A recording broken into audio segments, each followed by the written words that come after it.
បាទជំរាបសួរបងប្អូនបាទដល់ថ្ងៃលាចំណីទៀតហើយបាទឥឡូវនេះគឺខ្ញុំលាហើយចាំមុខដែលខ្ញុំថតនេះណាទម្ងន់សរុបគឺ50គីឡូហើយ50គីឡូចំណីនេះគឺអឺខ្ញុំគិតនេះទៅគឺចំណាយតែ1500រៀលនៅក្នុង1គីឡូណាបាទប៉ុន្តែបើតំបន់បងប្អូនខ្លះគាត់ទិញវត្ថុធាតុដើមបានកាន់តែមានតម្លៃធូរថ្លៃទៀតគឺធ្វើឲ្យថ្លៃដើមផលិតវិញគឺកាន់តែទាបដែរ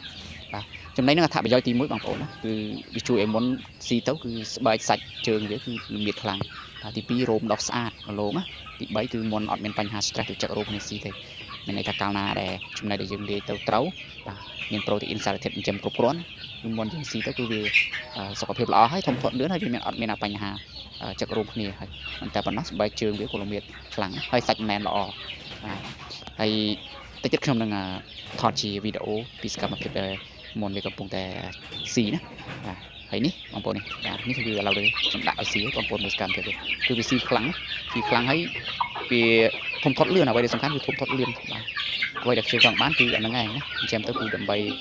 ធ្វើឲ្យថ្លៃដើមយើងបានទៀតគឺតែតែមុនអញ្ចឹងទៅវាធំធាត់លឿនហើយសុខភាពល្អអត់មានបញ្ហាជីញាក់ញែកអីច្រើនណាបាទហើយសម្រាប់ព័ត៌មានផ្សេងៗបងប្អូនដែលត្រូវការ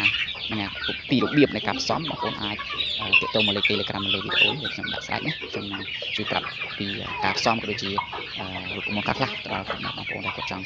លាយផ្សំចំណីរបស់ខ្លួនឯងដើម្បីកាត់បន្ថយទៅលើការទិញចំណីលើទីផ្សារបាទសូមអរគុណ